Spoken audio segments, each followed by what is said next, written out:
What's your day like? If He's not in your day, if He's not in your schedule, if there's no prayer time, if there's no Bible reading, if there's no feeding of your spirit, if there's nothing that hardly acknowledges God all week long, all you are is a trunk Christian. You have Him in the car, in the trunk, and you pull Him out happy hour every Sunday morning. I'm telling you that He will affect your schedule.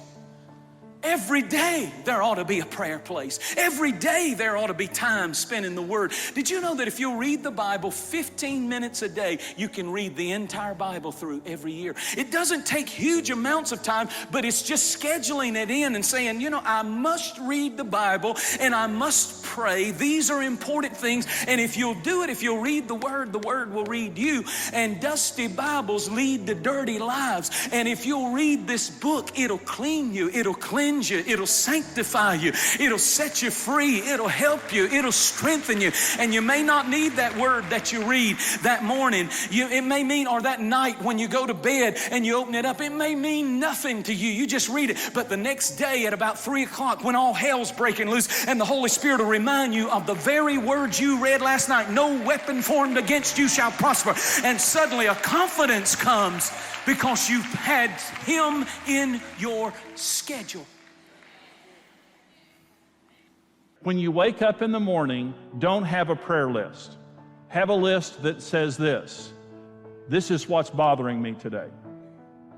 Have you ever tried to pray and your mind wanders? You know what your mind is wandering to? What you really ought to be praying about. And your mind is wandering at this anxious thought about money or something, and you're trying to be religious and pray these nice prayers. You'll either pray or you'll worry. And your old worry list is your new prayer list. Consult the Lord, pray about it, ask Him, ask Him. That's your duty, that's your responsibility to ask the Lord about everything. Before you buy a house, consult the Lord. Pray about it. I don't want anything that He doesn't want me to have. I know that what He gives me, He will maintain, He will take care of. I don't want it to become a problem because I didn't consult the Lord. That's why it's so important just to, maybe at the beginning of the morning, to spend some time in worship. Spend some time in your car saying, God, today I consult the counsel of the Lord. And I don't know what I'm going to face, but I just ask you to give me wisdom. And I just ask you to make me spiritual today. And I just ask you to wake up my spirit and my ear to hear, because I really don't want to lean on my own understanding, but in all my ways I acknowledge you, and you will direct my path.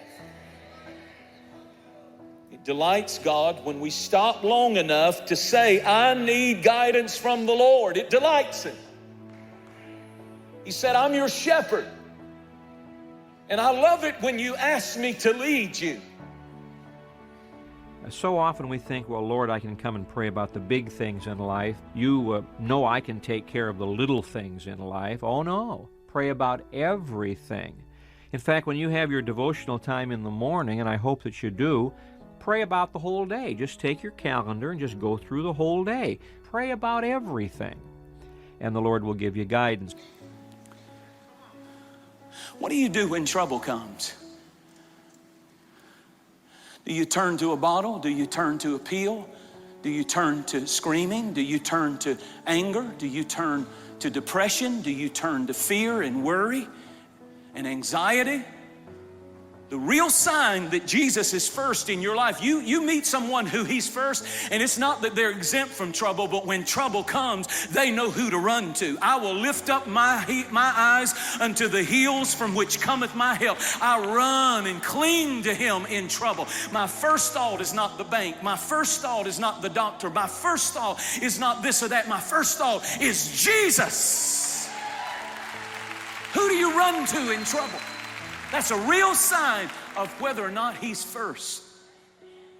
And when He's first, He will bless you in ways that will astound you. What if you would decide today to give God your all? I mean, that's it. I'm making the commitment. I'm going all out for God. And you're either looking at the enemy or you're looking at the angels. You're looking at the problem or you're looking at the promises. And one thing that we need if we're going to live a victorious, powerful life is the right perspective. You have to see what God sees. No matter what you're going through, don't get your eyes on the littleness of your problem. He's working all things. There's a big picture to every trial, to every challenge, to every adversity we go through. There's a big picture, and He's working all things together for the good to them that are called according to His purpose. Perspective is important, and pray every day, God, show me the big picture. Show me and help me to keep seeing the big perspective of what you see, not just the temporal situation that is causing me to be fearful and worried. Get God's and see God's perspective.